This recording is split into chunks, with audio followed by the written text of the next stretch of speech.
Was it a woman? I inquire. Did she break your heart? He laughs a little with that question. If only my issues were as trivial as matters of the heart. He leans into the wall so that he can face me. What floor do you live on? He licks his fingers and pinches the end of his joint, then puts it back in his pocket. I've never noticed you before. That's because I don't live here. I point in the direction of my apartment. See that insurance building? He squints as he looks into the direction I'm pointing. Yeah. I live in the building next to it. It's too short to see from here. It's only 3 stories tall. He's facing me again, resting his elbow on the ledge. If you live over there, why are you here? Your boyfriend live here or something? His comment somehow makes me feel cheap. It was too easy. An amateurish pickup line. From the looks of this guy, I know he has better skills than that. It makes me think he saves the more difficult pickup lines for the women he deems worthy. You have a nice roof, I tell him. He lifts an eyebrow, waiting for more of an explanation. I wanted fresh air. Somewhere to think. I pulled up Google Earth and found the closest apartment complex with a decent rooftop patio. He regards me with a smile. At least you're economical, he says. That's a good quality to have. At least. I nod because I am economical, and it is a good quality to have. Why did you need fresh air? He asks.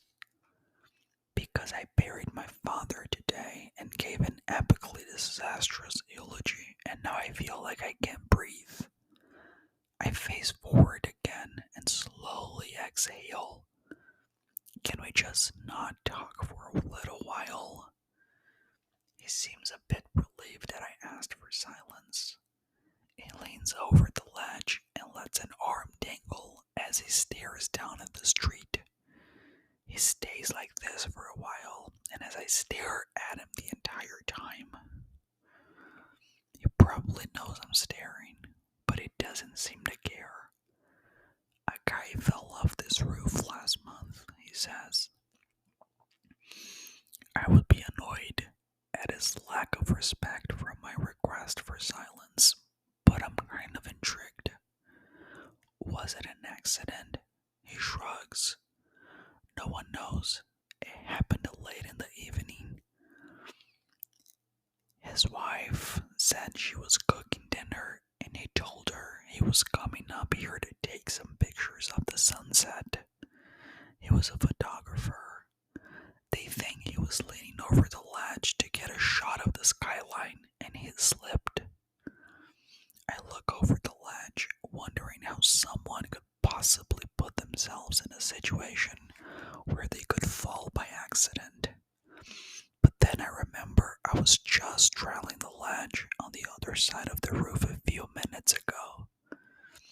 When my sister told me what happened, the only thing I could think about was whether or not he got the shot. I was hoping his camera didn't fall with him, because that would have been a real waste, to die because of your love of photography, but you didn't even get the final shot that cost you your life. His thought makes me laugh, although I'm not sure I should have laughed at that. Do you always say exactly what's on your mind? He shrugs. Not to most people. This makes me smile. I like that he doesn't even know me, but for whatever reason, I'm not considered most people to him. He rests his back against the ledge and folds his arms over his chest. Were you born here? I shake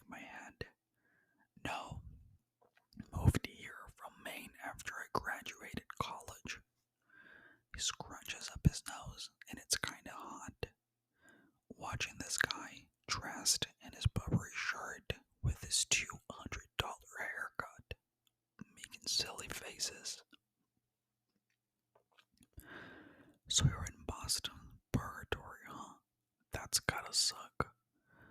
What do you mean? I asked him. The corner of his mouth curls up. The tourists treat you like a local. The local treats you like a tourist. I laugh. Wow, that's a very accurate description. I've been here 2 months. I'm not even in purgatory yet. So you're doing better than I am. What brought you to Boston? My residency, and my sister lives here. He taps his foot and says, right beneath us, actually. Married a tech-savvy Bostonian, and they bought the entire top floor. I look down. The entire top floor. He nods. Lucky bastard works from home.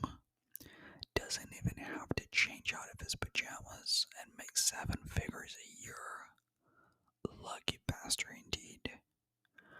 What kind of residency? Are you a doctor? He nods. Neurosurgeon. Less than a year left of my residency, and then it's official. Stylish, well-spoken, and smart, and smokes pot. If this were an SAT question, I would ask which one didn't belong. Should doctors be smoking weed? He smirks. Probably not. But if we didn't indulge on occasion, there would be a lot more of us taking the leap over these ledges. I can't promise you that. He's facing forward again with his chin resting on his arms. His eyes are closed now, like he's enjoying the wind against his face. He doesn't look as intimidating like this. You want to know something that only the locals know? Of course, he says, bringing his attention back to me. I point to the east. See that building? The one with the green roof? He nods. There is a building behind it on Melcher. There is a house on top of the building, like a legit house built right on the rooftop. You can't see it from the street, and the building is so tall that not many people even know about it. He looks impressed. Really? I nod. I saw it when I was searching Google Earth, so I looked it up. Apparently a permit was granted for the construction in 1982. How cool would that be? To live in a house on top of a building. You would get the whole roof to yourself, he says. I hadn't thought of that. If I owned it, I could plant gardens up there. I would have an outlet. Who lives there, he asks. No one really knows. It's one of the great mysteries of Boston. He laughs, and then he looks at me inquisitively. What's another great mystery of Boston? Your name. As soon as I say it, I slap my hand against my forehead. It sounded so much like a cheesy pickup line. The only thing I can do is laugh at myself. He smiles. It's Ryle, he says. Ryle Kincaid. I sigh, sinking into myself. That's a really great name. Why do you sound sad about it? Because I would give anything for a great name. You don't like the name Lily? I tilt my head and cock an eyebrow.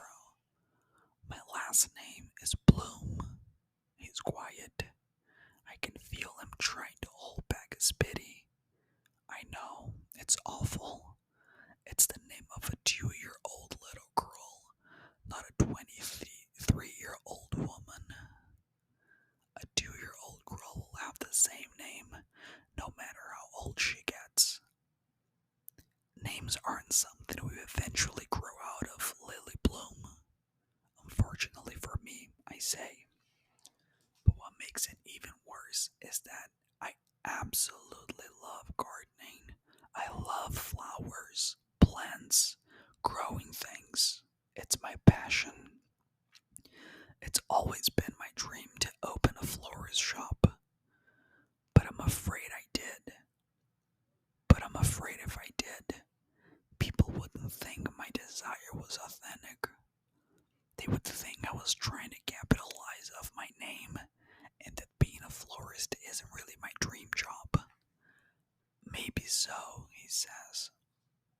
But what's that matter? It doesn't, I suppose. I catch myself whispering, "Lily blooms," quietly. I can see him smiling a little bit. It really is a great name for a florist. But I have a master's degree in business. I would be downgrading, don't you think? I work for the biggest marketing firm in Boston. Owning your own business isn't downgrading, he says. I raise an eyebrow, unless it flops. He nods in agreement. Unless it flops, he says. So what's your middle name, Lily Bloom? I groan, which makes him perk up. You mean it gets worse? I drop my head in my hands and nod. Rose. I shake my head. Worse. Violet. I wish. I cringe and then mutter, Blossom. There's a moment of silence. God damn, he says softly. Yeah, Blossom is my mother's maiden name, and my parents thought it was fate that their last names were synonymous. So of course they had me. A flower was their first choice. Your parents must be real assholes. One of them was. My father died this week. He glances at me. Nice try. I'm not falling for that. I'm serious. That's why I came up here tonight. I think I just needed a good cry. He stares at me suspiciously for a moment to make sure I'm not pulling his leg. He doesn't apologize for the blunder. Instead, his eyes grow a little more curious, like his intrigue is actually authentic. Were you close? That's a hard question. I rest my chin on my arms and look down at the street again. I don't know, I say with a shrug. As his daughter, I loved him, but as a human, I hated him. I can feel him watching me for a moment, and then he says, I like that. Your honesty. He likes my honesty. I think I might be blushing. We're both quiet again for a while, and then he says, Do you ever wish people were more transparent? How so?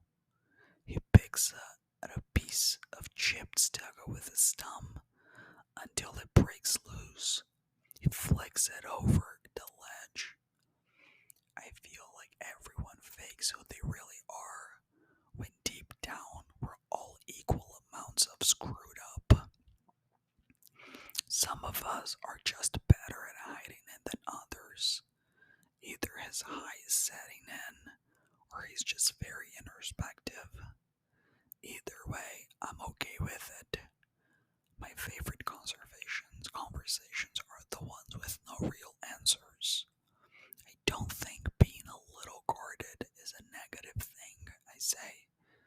Naked truths aren't always pretty. He stares at me for a moment. Naked truths. He repeats, I like that. He turns around